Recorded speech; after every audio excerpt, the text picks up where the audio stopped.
વડોદરામાં ઐતિહાસિક ખંડેરાવ તળાવ અને આસપાસની જગ્યા પર ગેરકાયદે કબજો કરનાર ભૂમાફિયા સામે કાર્યવાહી કરવા નાયબ કલેક્ટરને માંગ કરવામાં આવી છે, જેમાં સુપ્રીમ કોર્ટના દિશા નિર્દેશો છતાં ભૂમાફિયાઓ દ્વારા તળાવ પૂરીને તેના પર ગેરકાયદેસર રીતે ટ્રક અને રિક્ષાઓ રાખવાનું ગોડાઉન બનાવી દેવામાં આવ્યું છે।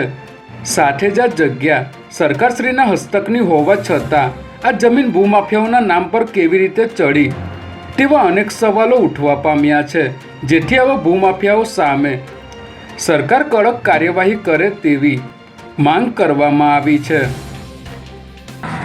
મારું નામ નિકુંજ વરસદા છે અને આજે અમે આવ્યા છે નાયબ કલેક્ટર સાહેબશ્રીમાં। જે ઐતિહાસિક ખંડેરાવ તળાવ છે તે સર સયાજી રાવ ગાયકવાડ રાજાનાઓએ સરકારને સોંપેલું હતું અને જે પ્રોપર્ટી કાર્ડ છે તેમાં શ્રી સરકાર જ પહેલું નામ બોલે છે।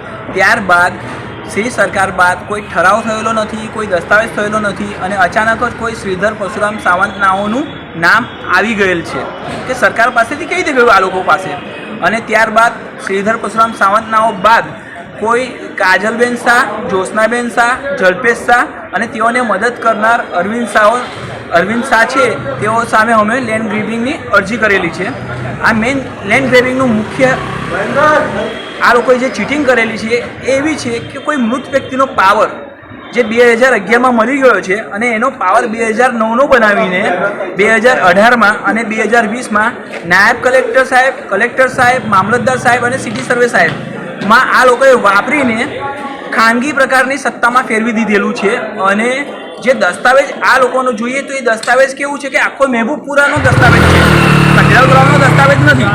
તો આ લોકોએ મહેબૂબપુરાના ઝૂંપડા ખાલી કરાવવાની કોઈ ક્ષમતા છે નહીં આ લોકોમાં। તો આ લોકોએ એવું બતાવેલું છે કે આ જમીન ખંડેરાવ તળાવની મારી છે અને કલેક્ટરની પરવાનગી વગર પૂરી દીધેલ છે। હવે કોઈ પણ તળાવ જે હોય તે નો ડાઉટ છે કે કોઈના કોઈનું નામનું બોલતું હોય, એવું નથી કે તળાવ સરકારનું છે, કોઈ ખાનગી વ્યક્તિના નામે પણ બોલતું હોય, પણ જે સત્તા પ્રકાર છે તે તો સરકારી જ રહેવાની છે।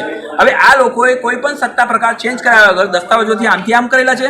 અને મુખ્ય વસ્તુ એ છે કે સરકાર પાસેથી આ લોકો જોડે કેવી રીતે ગયું, મેન હેડિંગ તો સરકારનું છે, એટલે આ લોકોએ ખોટી રીતે જમીન પચાવેલી છે। હાલમાં આ જમીન ઉપર ટ્રકો અને રિક્ષાઓના ગોડાઉનો બનેલા છે, મહિને 2 થી 2.5 લાખની સરકારની ઇન્કમ જતી રહેલી છે। અને આ લેન્ડ ગ્રેબિંગ કરવાનો મુખ્ય ઉદ્દેશ શું છે કે ખંડેરાવ તળાવની બાજુમાં મારું ઘર આવેલું છે, 2 ઇંચ જેવા વરસાદમાં મારા ઘરમાં તેમજ આજુબાજુની 4 કિલોમીટરની ત્રિજ્યામાં પાણી ભરાઈ જાય છે, જેથી અમે લેન્ડ ગ્રેબિંગ કરેલી છે કે તળાવને પુનઃજીવિત કરો અને આવા ભૂમાફિયાઓને જેલ કરો।